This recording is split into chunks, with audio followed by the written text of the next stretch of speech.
Should we play the video as it's starting? Boom. Good morning, everybody, and welcome to the Mortgage Coach Tuesday interview. For over a decade here at Mortgage Coach, we've been bringing leadership. My goal is every Tuesday to have the best sales meeting in the mortgage industry today, and I think have it with the cast of characters and amazing leaders we have on today's call. Mission accomplished. Rene, are you doing any other meetings today? Other meetings? No, just you. Okay, good. So for sure, we've got the best sales meeting in the mortgage industry today because Renee's not on any other stages today. Oh, wow. Nice. Yeah, you got to like that, right? That was good. Yeah. So my wingman, Todd Bookspan, is co-hosting today. What's up, Todd? Hey, not much. I don't know if I'm a character or a leader, but nonetheless, you got a good panel of characters and leaders here. And, I think anytime we've got Rene in this community, everyone knows it's going to be a special call. I was reviewing my notes from the last call that we did, and I'm just excited to hear what new leadership Rene is going to bring today. Right on. And then as another co-host today, we have Deborah Bird. What's up, Deborah? Good morning, everybody. Good morning. And Deborah, if you can, call out takeaways wherever you want, ask questions. I know you've been through Amplify multiple times, but always be looking for that one to many, when you can take something and give leadership to the community on how they could take what they hear and put it on social media. So Rene, this was your idea to come up with this headline, about going from personal branding to leadership brand. So I'm looking forward to hearing the why on that. But before I specifically ask that, I do want to call out, guys, that when I promoted this in the Mortgage Coach Facebook group, I had a picture of Rene, myself, and Jeremy Forcier. Jeremy is going to try to make it in the second half of today's call, but we're literally weeks away from the anniversary, the 2-year anniversary in 2020, when we really started promoting Amplify in the Mortgage Coach community. We had a special Amplify event.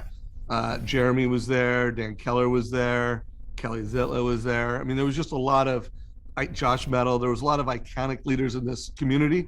And we started this journey around improving our leadership skills, improving how we present, whether it's on a virtual stage or an in-person stage. We actually did that event about a month before COVID started. So that was kind of interesting.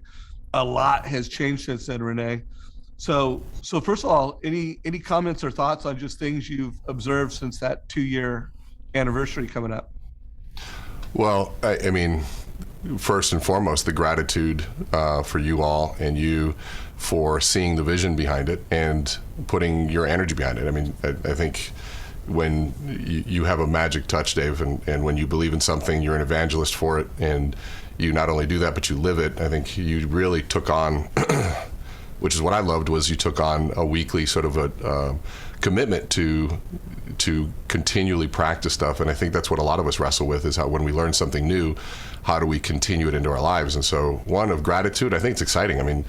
We've now sold out till mid next year in the event. And so we're expanding new fun ways of bringing it to more people and making it more accessible, because $6,000 a person does alienate some people, and so the Amplicon event really does help bring it to more people and teams and things like that, and the podcast and the book and all that kind of stuff. So it's been a wild ride. Well, I'm grateful to you, bro. At the time that we started that mission, the goal was like, hey, if we could get 50 mortgage coaches to go through this, it would amplify the Mortgage Coach mission. Now we would have these people that are mortgage coaches, leading with advice over price.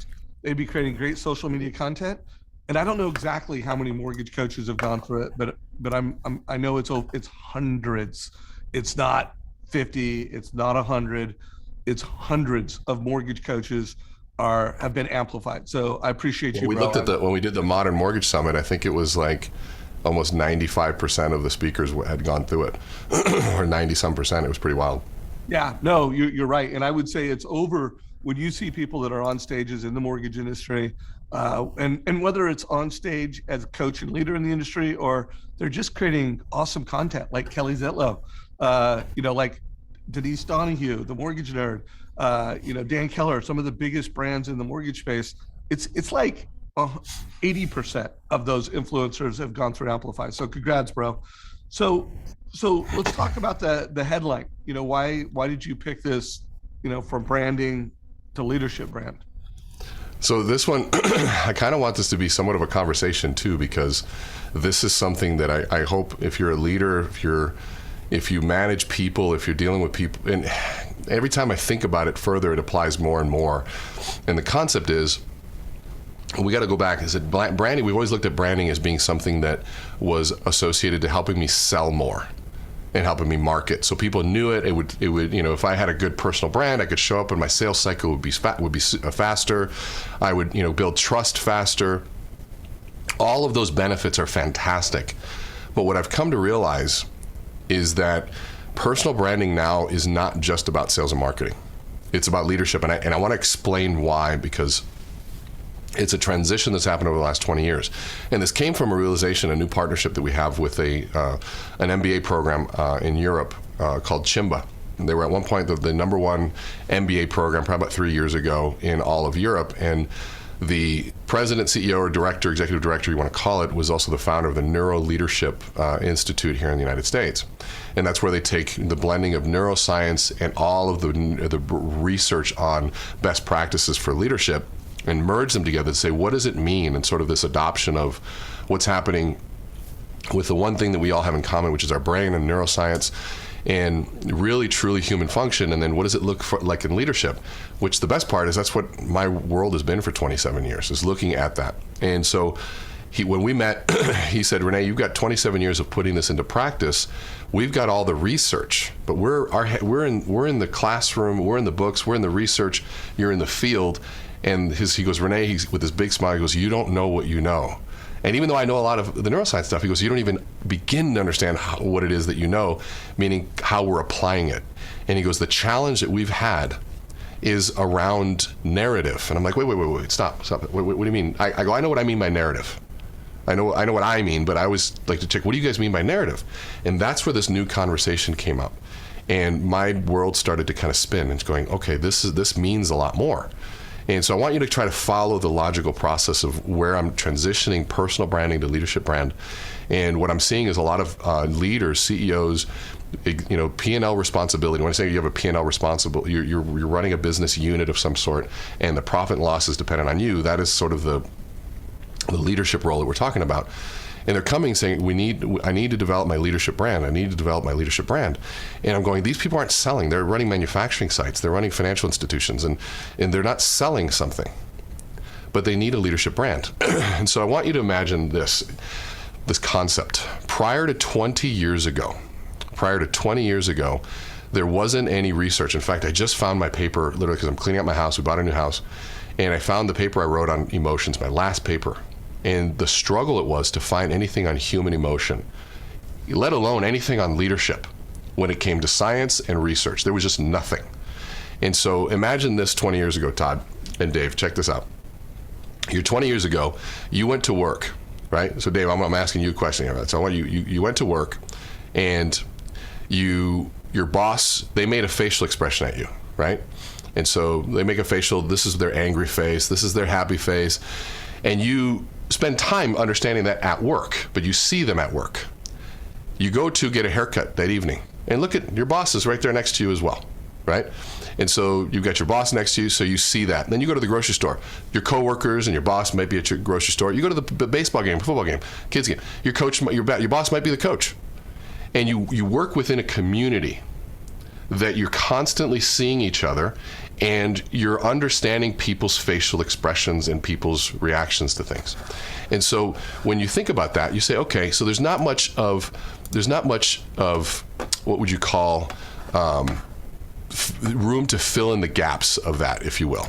And so when you're looking at it from that perspective, there's a gap. There's no gap for assumption, because I know what you're thinking and feeling. And you go prior to 20 years ago, if you Google search in their archives for literature, 20 years ago, there was no need for leadership, emotional intelligence. None of that stuff really came up. In fact, 1995, Time Magazine had the cover. It says, what's your EQ?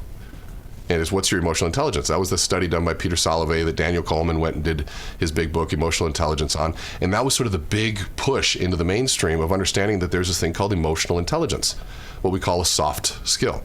Now, we had been doing that for almost 20 years by that point, right? My mother had started that work, and the consulting group were very unique back then, and they had been going through that. And so now it was like, we literally received, I remember receiving 15 of those covers in the mail when I was a kid. And my mom said, all my clients are sending this because this is the work that we've been doing. And so it was fascinating. So I went to school because I thought that was cool, and there was nothing in there. And the reason there wasn't is because there wasn't a need. People all work together in the same place. Right now, Deb, where are you right now? You're in Texas? Dallas, yes. Yeah, you're in Dallas. Todd, where are you? Phoenix. Dave, where are you? Just outside of Portland, Oregon. And I'm in Wayzata, I'm in Minneapolis. This is the workforce now. And so this is the workforce now. And so, but what does this mean? And I got to tie this down. I want you to keep following along with me on this. I can't go to the grocery store and see my boss anymore. I don't go to the baseball games and see my boss.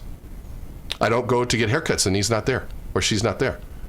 And so the times where people see their coworkers is now spread, and that's been elongated, right?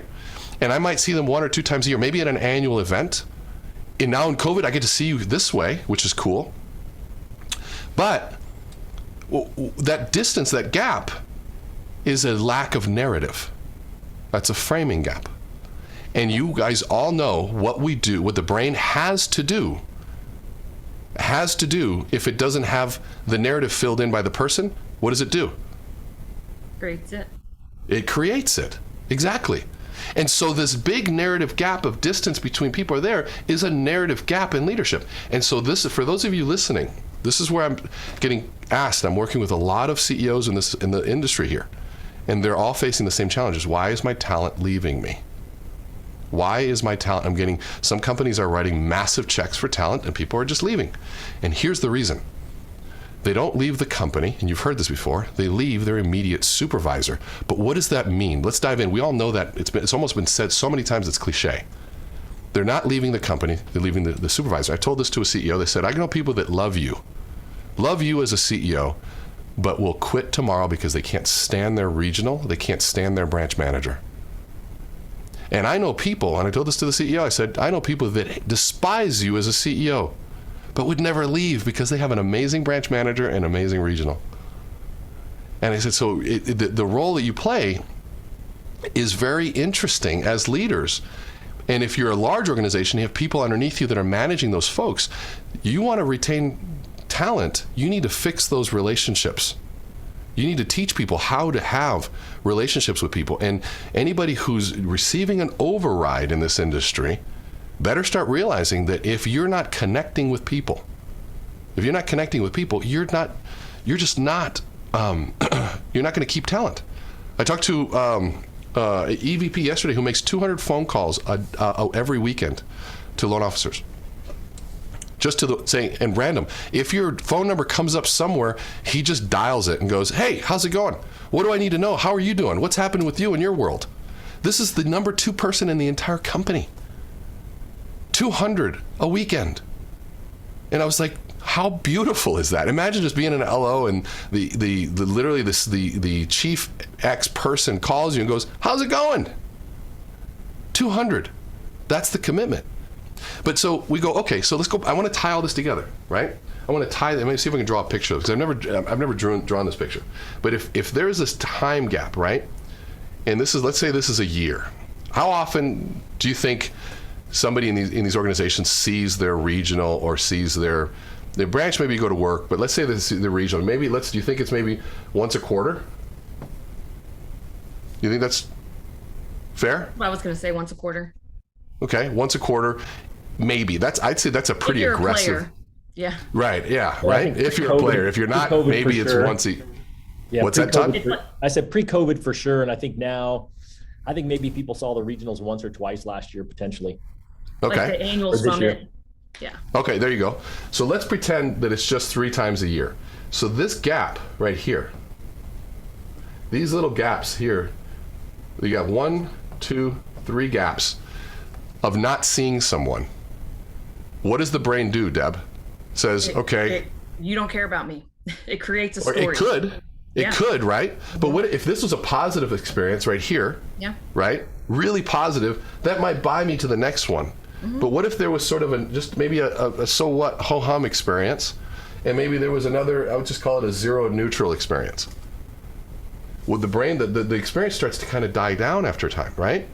And so now there's just no connection in what's going on. There's zero connection. So what does personal branding and leadership branding have to do? This is what it does. Imagine this. Okay, I'm gonna get a different color for this.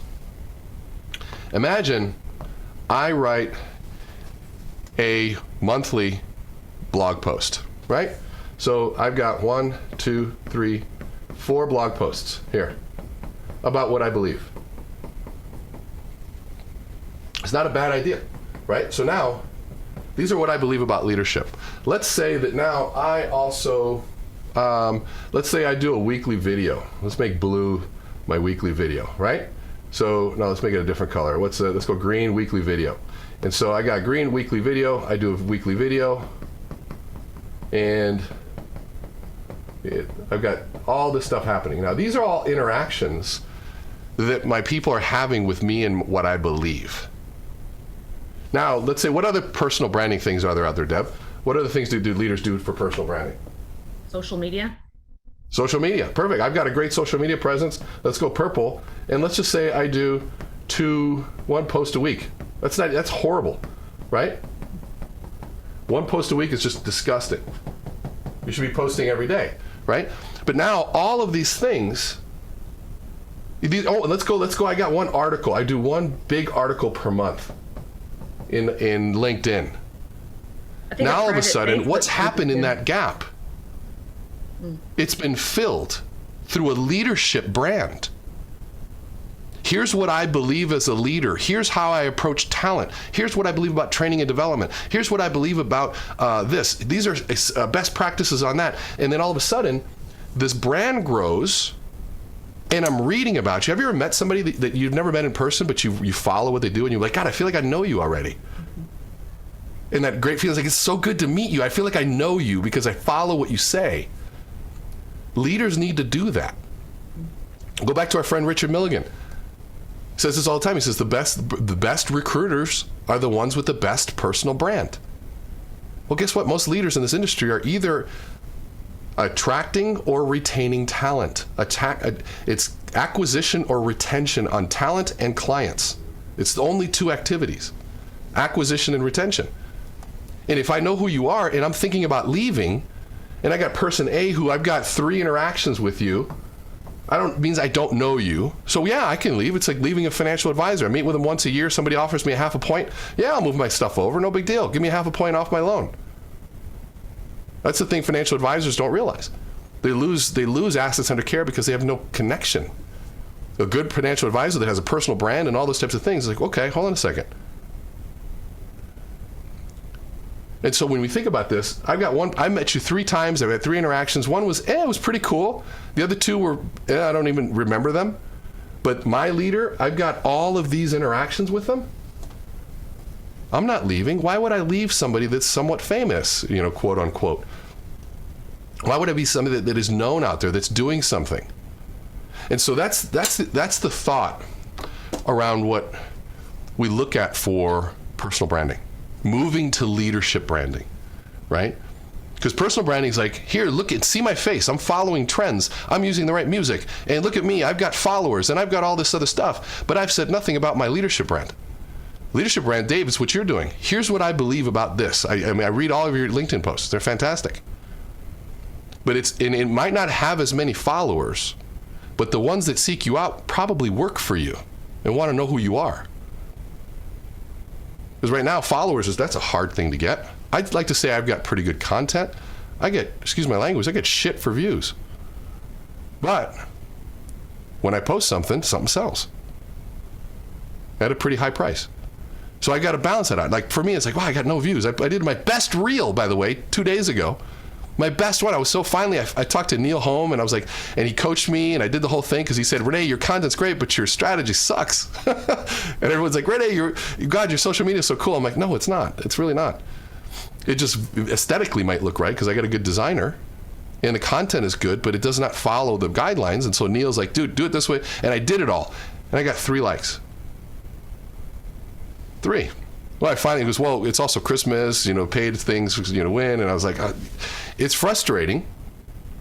And I get it. And I go, but you got to be frustrated. If you're a leader, you're probably feeling like I feel. Well, I put it out there and nobody looks at it. Right?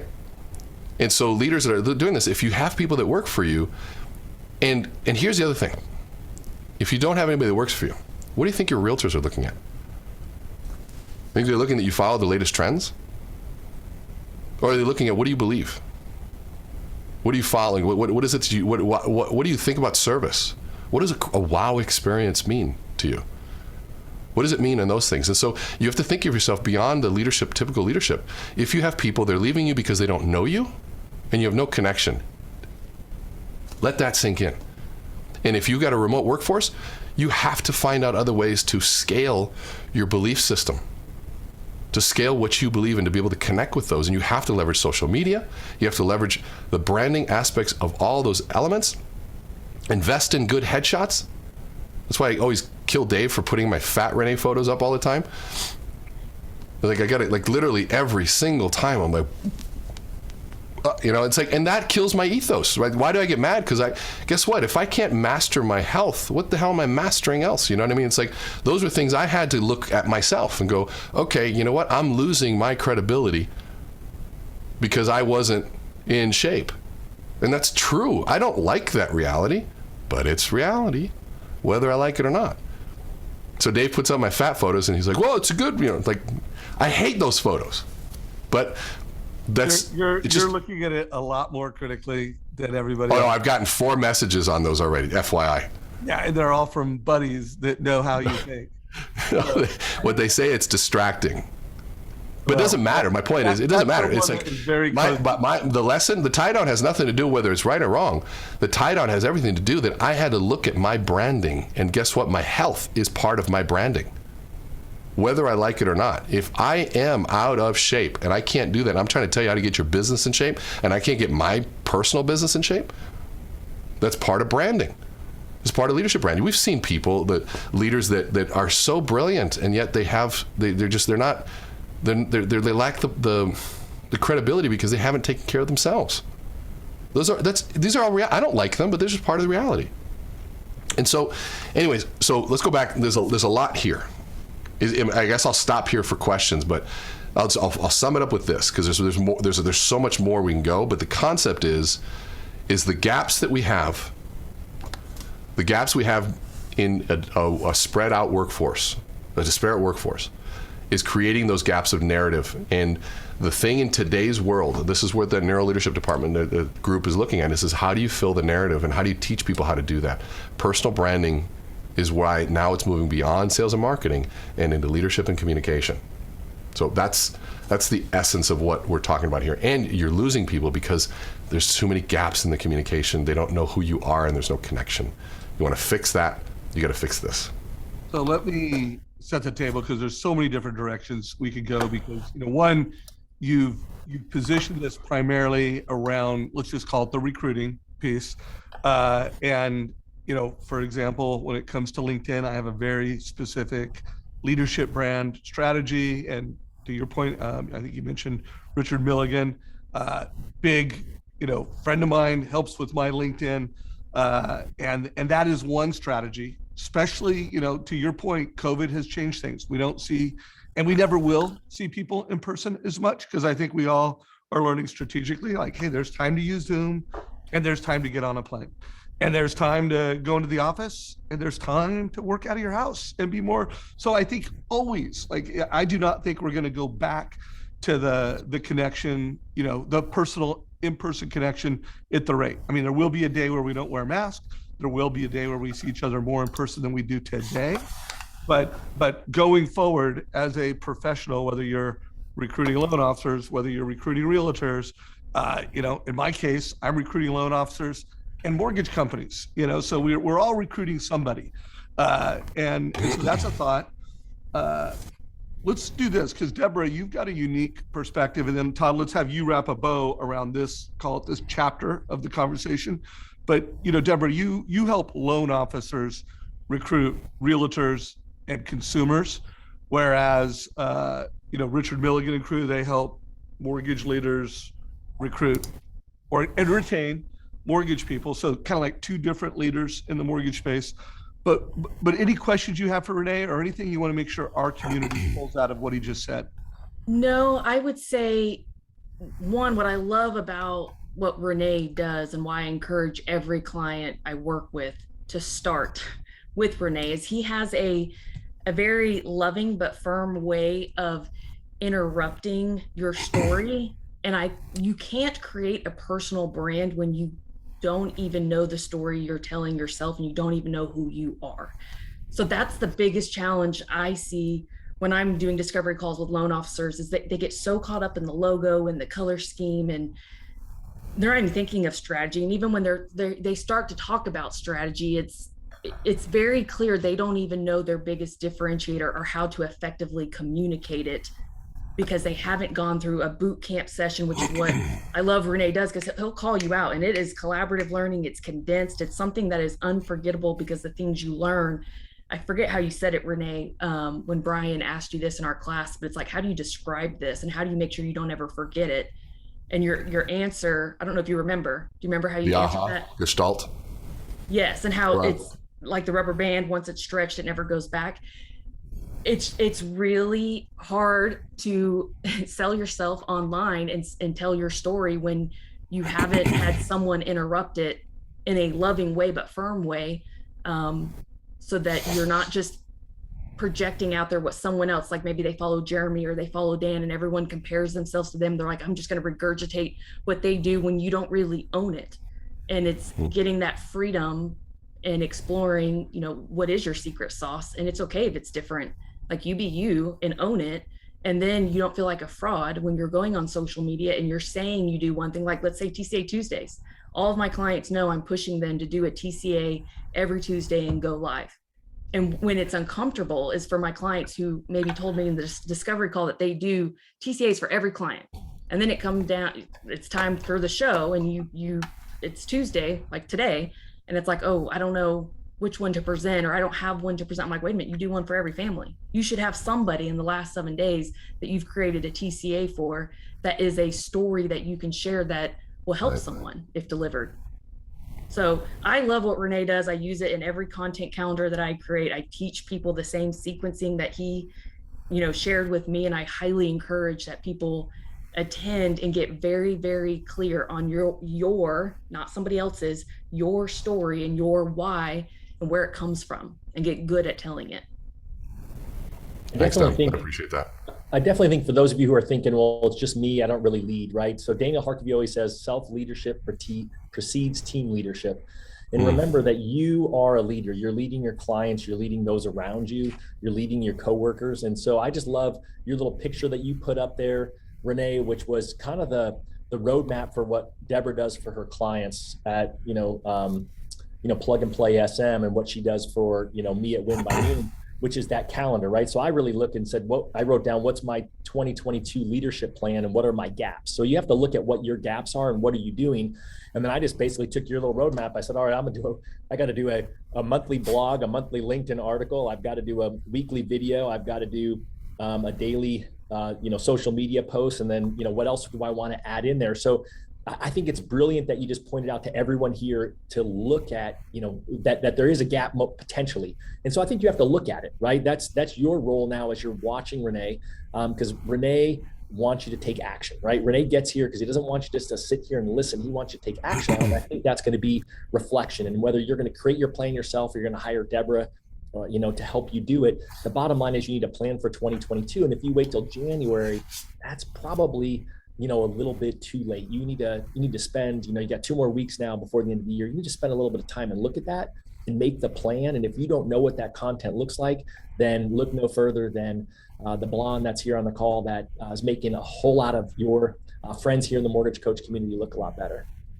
Well, the one question I had for Rene, and Rene, were you going to respond to that? Please. I think right now the biggest challenge I see leaders or marketers have is there's 5 generations that we're dealing with that all have a different background and upbringing, kind of communication style. So any tips on how you lead and connect with those 5 different generations? Because they're all different. You know, that's a good question. Let's go back to answer a deeper one, and maybe this will find its answer there. That, you know, there's the reality is that, you know, today's world, we've got, it's not a short attention span, but the platforms are designed for short consumable content, right? And I am trying, and I'm in the process of learning to figure this out, right? We've got, right now I hired somebody that's creating 2 videos a day off of my content. That's the goal. We got 20 videos a month, and it's literally 2 videos, or no, 20, it's 2 videos a day. Yeah, we're literally putting out 2 videos per day, so it's 40 videos a month. And those are pieces that and he, you know, he's trying to make them all 1 minute. I go, some of them are 15 seconds. Find something that's 15 seconds. But it's all around the basic concept. This goes back to, I think, Dave, you'd asked in Roland's question around what if somebody that doesn't feel like they're interesting enough to have a personal brand identity. We deal with that all the time, that most people don't feel like, they don't understand what brand is. And that's the reality. It's like, it's not about being, it's like you don't have to be interesting first. It's everybody already is interesting. Everybody already is unique. It's about what is it within it that is you. And that's what makes it unique. There isn't a single person on this planet that doesn't have a story. We all have a story. And a story requires a backwards look in life. And I'm getting to your question, Deb, here, because I think there's one thing that is universal in all of that, and it's what people's values and beliefs are.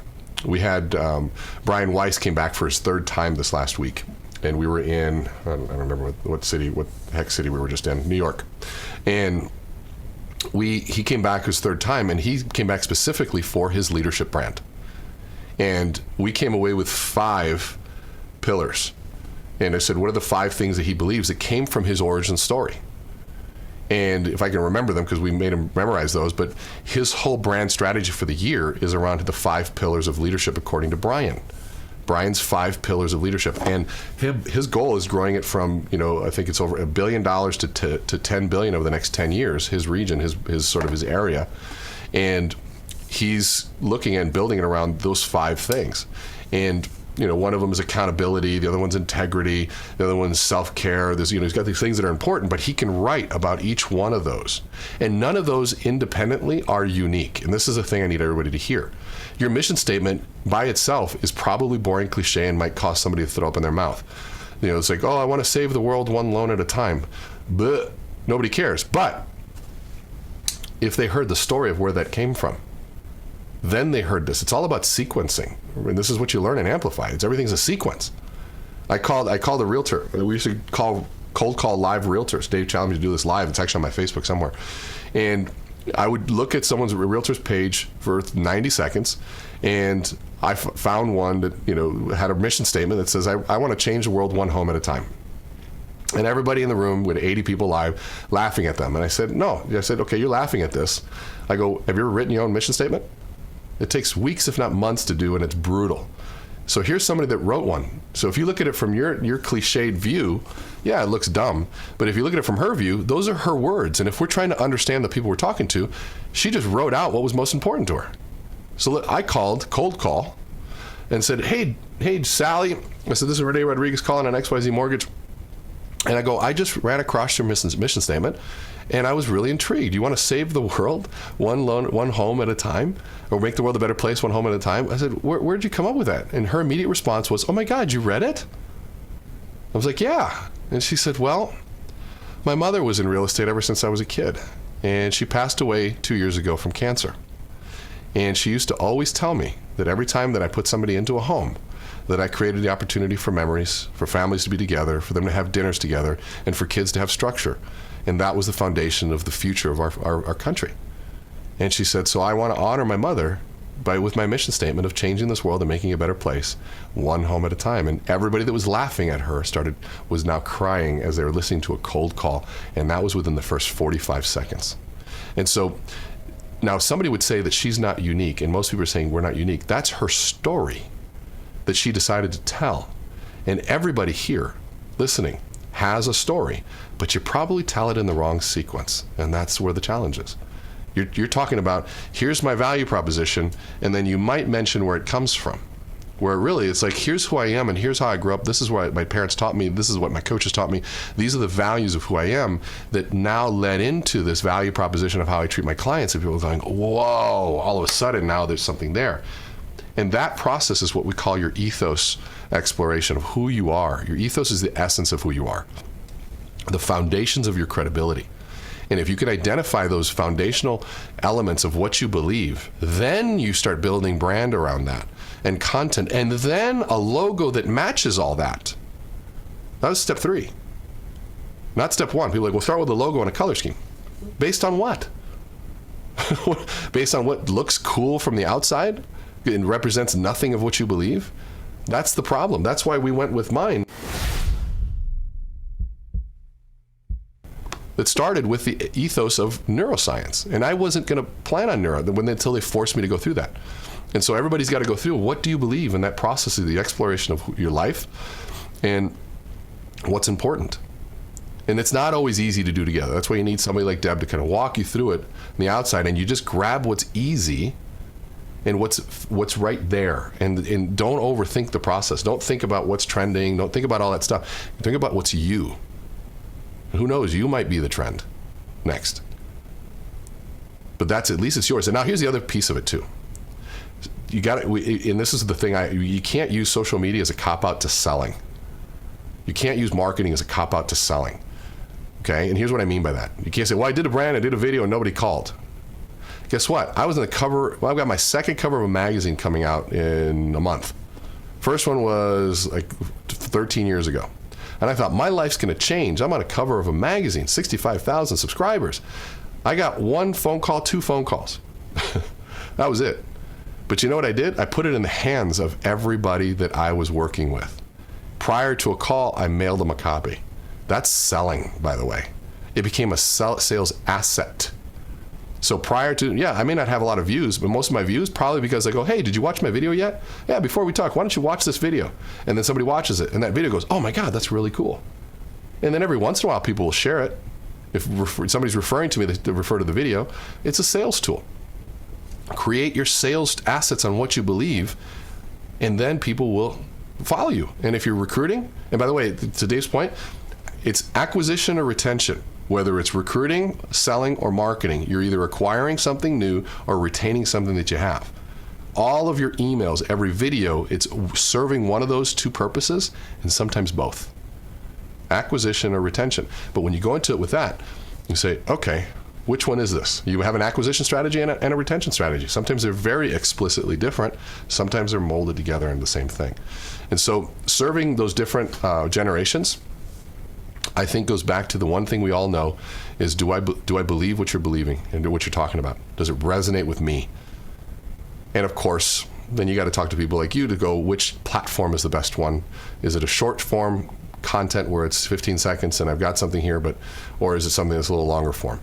And my longer form content is something I have to proactively give to people because they're not going to probably find it.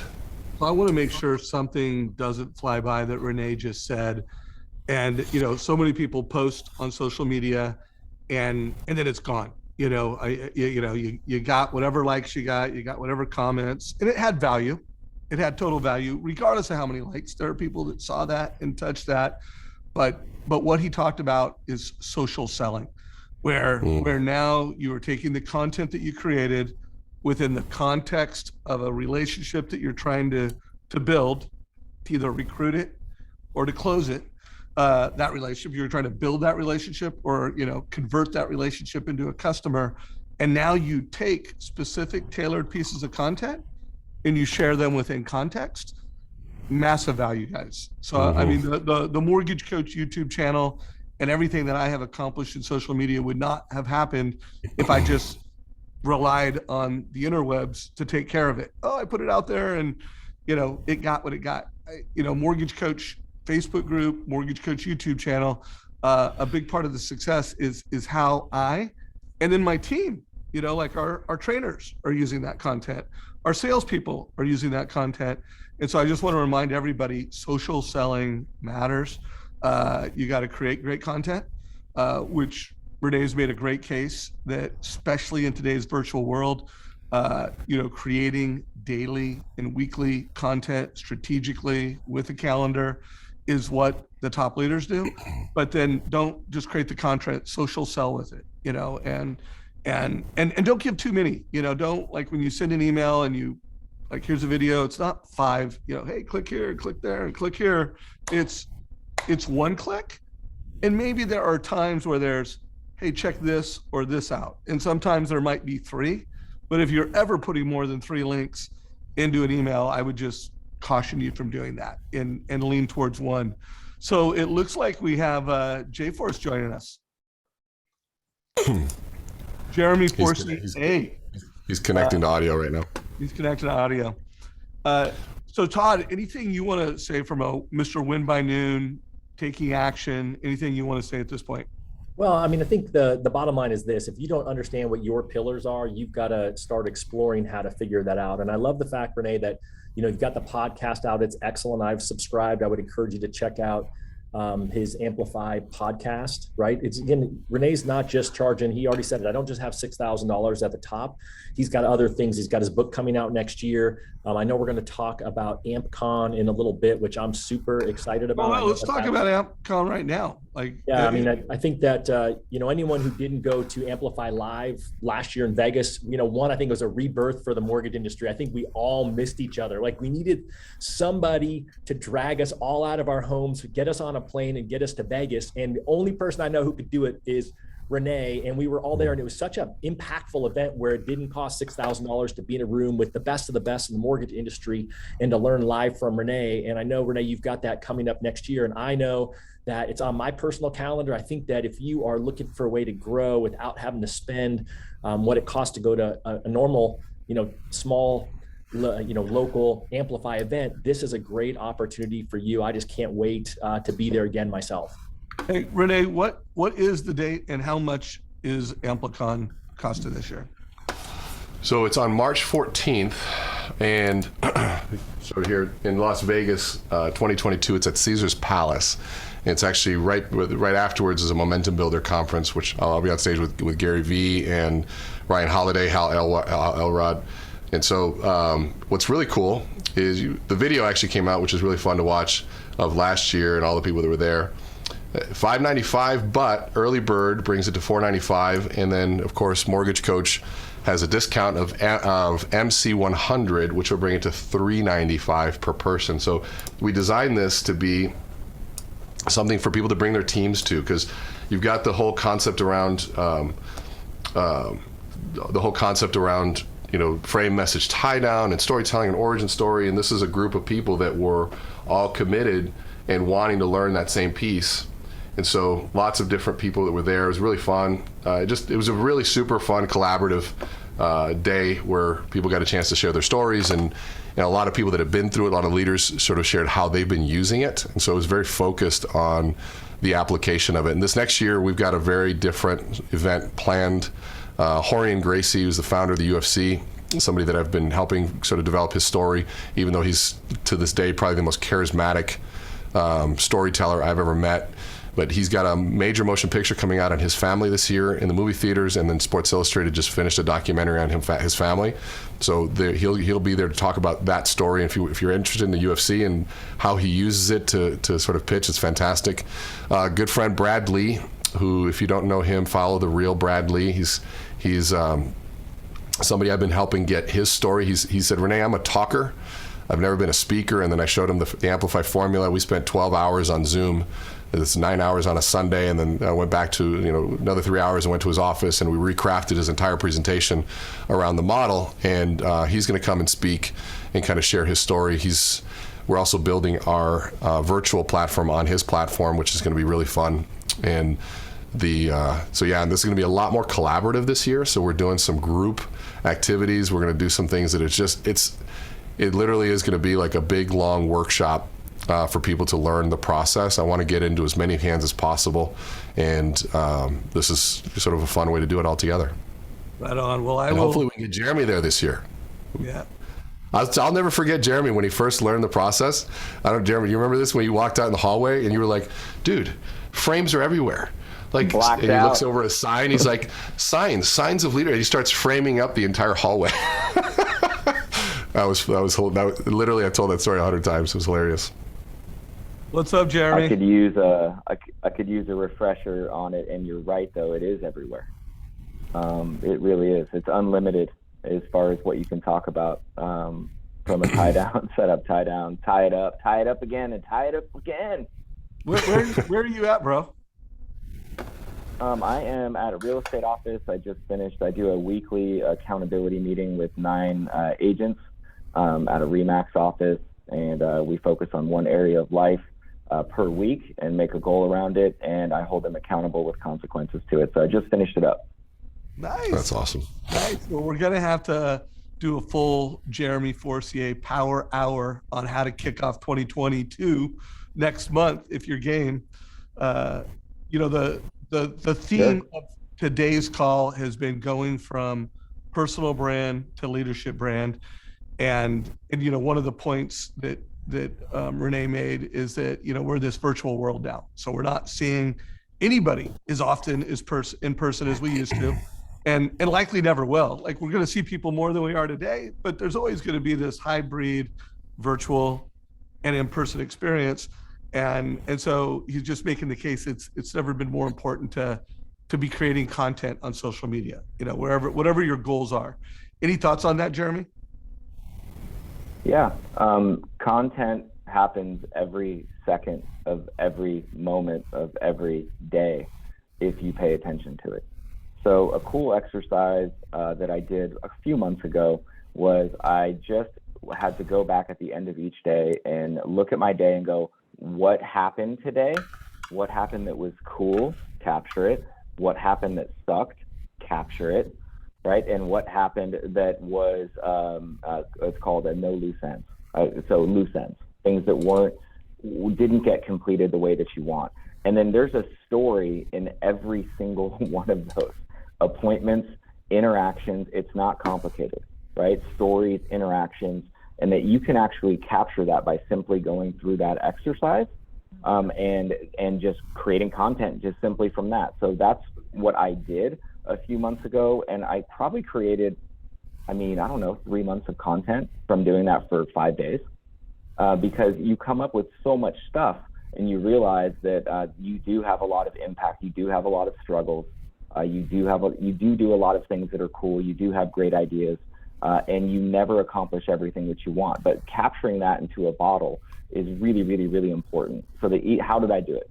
Easiest way to do it was track, download with myself for 15 minutes, and then I voice memoed myself. Here's what happened in this interaction. Here's what happened with my team today. Here's what happened. Super simple. Voice memoed it.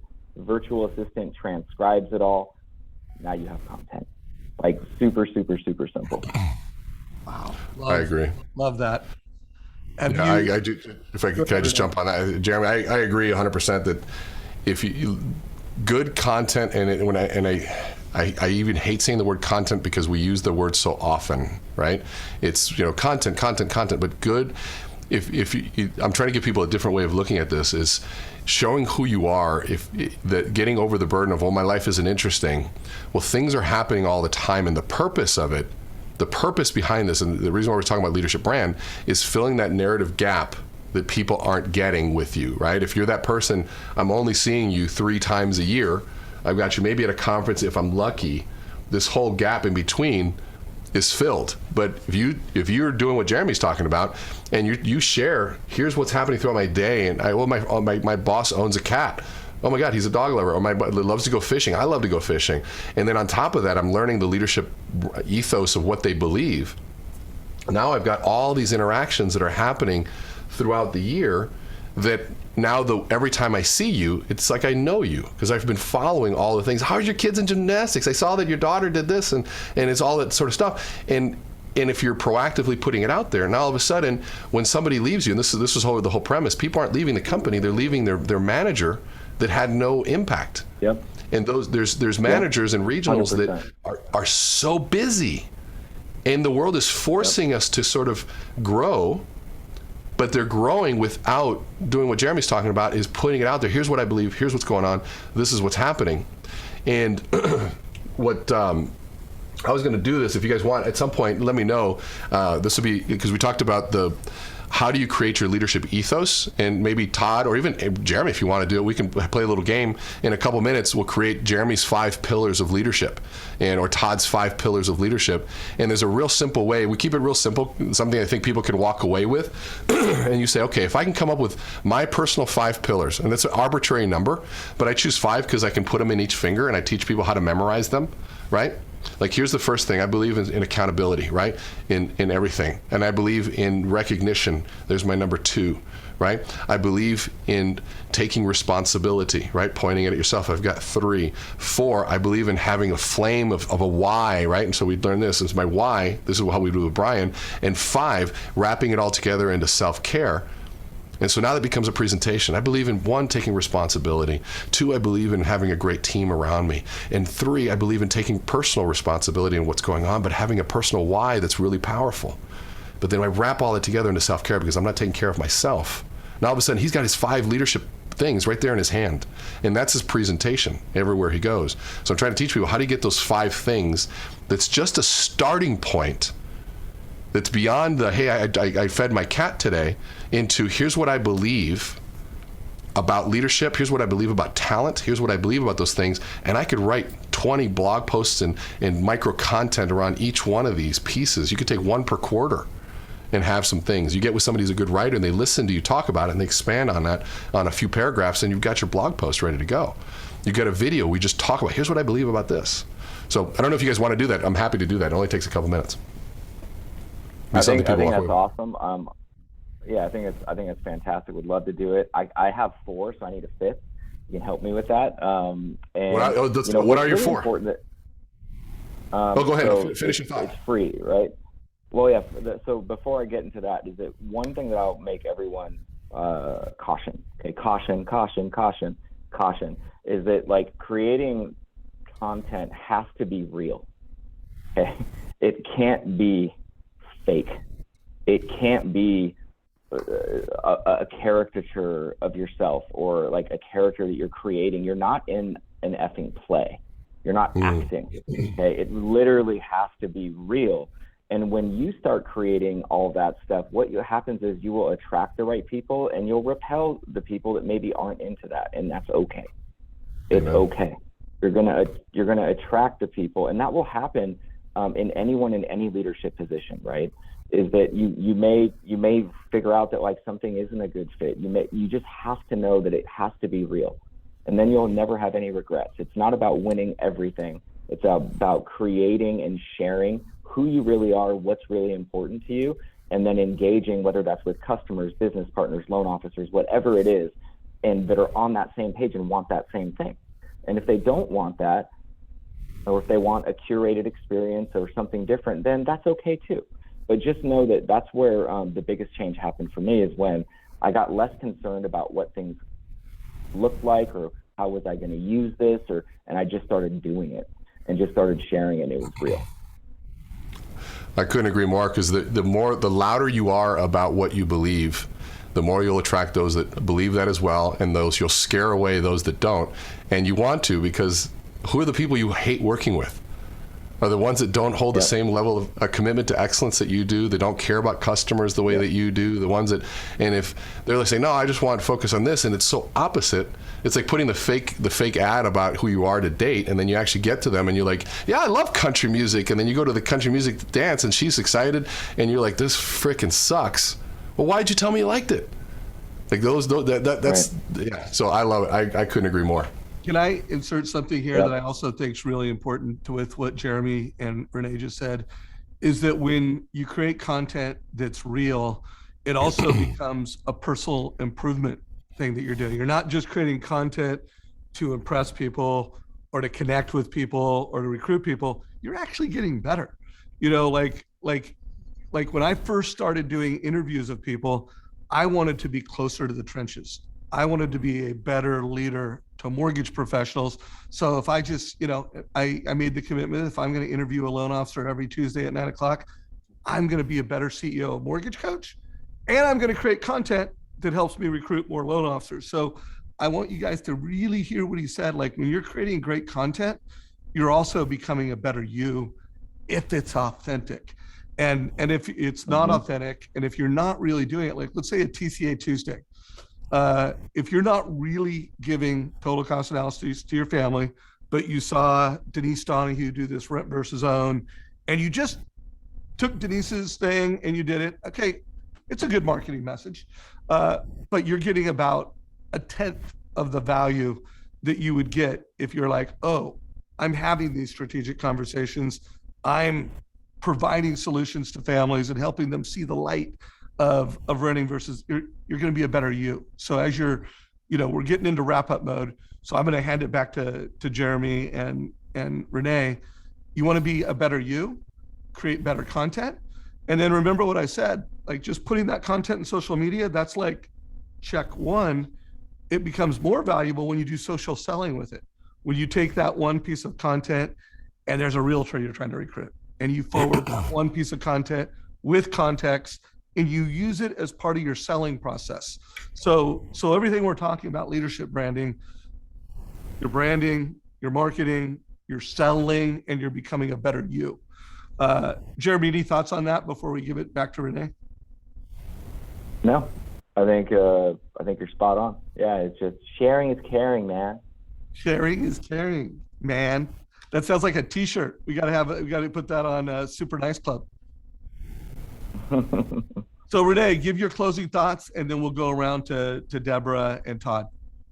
But I don't think we have time to go through the leadership exercise, but maybe that's a follow-up call where we can do this. Jeremy, if you give me your real brief, your 4, what were your 4? It's super simple, man. So it's free, F-R-E-E. So F stands for fun. I have to figure out how to have fun with people that I'm working with and have to have fun in my job. If it's not fun, I'm not interested. So tell me the quick ones. For me. Tell me the quick one so I can get it without the explanation. Just tell me quick so I can show people what it is. So fun. Sure. F is fun. R is relationships. Okay. E is elevate others. Okay. And E is execution. So that right there, how many things could he talk about, posts and articles, could he talk about fun and what that means and offshoots of those? What does execution mean to Jeremy and all those different elements? What is elevating and examples and success stories and people he wants to spotlight? And he could create a weekly spotlight that elevates one other person, a weekly coaching call, something he just did in today's thing. What relationships are important, or what is really relationships? What does he do to offshoot those? And there's so many different tangents that now people can start building on for content creation. And each one of these, if I were to zoom in on just right here, just zoom in just there, this could be a graphic, this could be a video, this could be a post of some sort, this could be a blog, right? And so this is just on one of those little areas right there on how people start creating that stuff. And each one of those little offshoots start doing that. But then the part is the exploration of what you believe on that. And when you actually explore, to Jeremy's point, an honest view of what you believe, and then go even further, where did the belief come from? That's the beginnings of your origin story. And that origin story is the foundational piece, that seed that gives birth to all of these ideas. And when you can learn to tell that story with all of these offshoots, and all these offshoots are what we call tie downs. All the offshoots are the values and the value propositions, what it means to us. Great. Where do you learn relationship? There's amazing stories that Jeremy has on relationships and why fun is so important. Probably because at one point he wasn't having fun, right? And then execution. Why execution? Because maybe at one point, to his point, he was full of shit and he wasn't executing, but then he realized he had to execute, and so he realized the value. Jeremy and I had that conversation 2 years ago where I was kind of in a point where I had to stop being full of shit in certain areas, and I had to start executing, right? Elevating others. What did that mean? Somebody elevated him, and what did it do to his life? And he can tell that story as the foundational piece of that now starts building. Now we're getting to sort of the amplified process. And so this, by the way, is part of what I'm looking at in helping our whole audience starting to create at the Amplicon event, is how do you start really mapping that out for yourself? And once you do that, the opportunities, I think, are endless, and you're going to see be surrounded by people who have already done a lot of this work that can help you through it. You're going to hear the stories, and you're going to walk away with an actual plan, which is what to me is exciting. But we need people to sign up, and I think please bring teams. $395 is nothing to go to a Las Vegas event. And last year, my favorite thing that we got was that, one, there was no selling of anything at the end of it. There's no selling. In fact, you guys took the mic and sold for me, that was very grateful, but I wasn't planning on selling anything. But two, we had vendors from a different conference come over and they said, we've never seen more top-level producers, CEOs, and leaders in one conference ever. And then third, as soon as lunch was over, the room was packed 5 minutes before we started. It wasn't lunch went and people weren't there. Everybody was in the room. We had people coming from other conferences standing in the back to be part of this conference. And so it's an exciting one. It's going to be fun, and it's going to be very different. This year it's going to be even better. We're looking at possibly 1,000 people. Yeah, guys, we had 80% were mortgage coaches. So guys, this is a community within a community. If you believe in advice, if you believe in being the best leader in your marketplace, so it's not just about being the digital mayor, it's being the digital leader in the marketplace that you live. Guys, this is a place to come learn and a place to come network with other like-minded mortgage professionals. Deborah, any closing thoughts? Yeah, just, human connections are always going to trump online connections. And so sometimes we get so focused on the vanity metrics of, how many likes, how many views. Attending an event like this in March, we are all leading, whether it's our own branch, our families. You're creating a brand for yourself, that this is an opportunity. That timeline that Rene showed, and how often are you seeing major players in our space? One thing that, I craved during COVID is we didn't have events. So I was so grateful when Rene was willing to do a live event and we all got back together and talk about human connection again. So I just want people to focus on human connections over online connections with events like this, and making it an opportunity to lead by example, bring your teams, and then execute after you leave the event. Jeremy, I love your leadership pillars: fun, relationship, elevate others, execution. Any closing thoughts, brother? Closing thoughts. One would be that I'm pissed that I had to come on so late because I've got a lot to say right now. Number two is that when you explore your origin stories, or these pillars, don't be afraid of the darkness. Okay? It was a mistake. It was a big mistake that I made. And so I just want to share that with everyone, is that for a long time, I was afraid to explore the fact that most of my pillars and things that are important to me now came from really dark moments in my life, and perceived negative things that happened to me, with me, for me, however you want to classify it. So, but there's beauty in it, and everyone has struggles and dark times, and usually great things come from that. So just don't be afraid to lean into that. When you're exploring these things, it doesn't have to be all rosy and everything is awesome. It's okay. So that would be my closing thought on that. You made me think of something else, guys. I'm going to put a link down below to Jeremy's selfish why. And he had a really noble why, which is to help others. And then he also had a selfish why. And great little 2-minute rant. I'll put it down below. Todd Bookspan, Mr. Win by Noon, take us home, brother. Well, I'm pissed too that Jeremy got here, although I'm glad you were helping those realtors stay accountable, because I would have loved to hear what else you have to say. So I can't wait. Hopefully we can get you on there, as Dave said, for our January 2022 kickoff. And I think, the bottom line is this, right? You just got a master class on what your plan is to be a leader next year, right? Whether you're a leader of yourself, or whether you're a leader of a team, or whether you're a leader of a branch or a region or a whole freaking company, you got a plan, and you've got to fill those gaps that Rene talked about. And he gave the roadmap for how to do it. If you're struggling with it, Amplicon, right? That's solution one. Other solution that you've got is here over to my left in the screen. You can't see her, but Deborah Bird, just get a discovery call with her over at info@plugandplaysm.com, just to help you figure that out. But, he just took free what Jeremy has, his FREE that Dave went through, and he showed all the different content that you can create for it. And the bottom line is that you need your voice to be heard, right? You're going to attract the people you want. You're going to repel the people you don't want. And that is your gift to your community. That's your gift to yourself. And I would just encourage you to spend the time as you roll through the next 2 weeks, and you take some personal time with your family, go spend a morning, get up, take your cup of coffee and reflect and work on that plan for next year. This was an awesome call, and I can't wait to see you all at Amplicon in March. All right, guys. So this is a wrap. Todd and I will be doing a Friday, probably only be a half hour. It's going to be fireside chat style. We haven't exactly figured out the topic. Prior to Thanksgiving, we did it on, just gratitude, what we were grateful for and how to turn gratitude into a competitive advantage. I don't know exactly what we're going to talk about this Friday, but this Friday at 9, we will still be here having a fireside chat. And super grateful for you, Rene. Thank you for being Thank you guest today. And Rene and Jeremy, thank you for jumping on and making 20 minutes with us, bro. Take care, everybody. Thanks, guys. Merry Christmas. All right, peeps. See you soon. See y'all.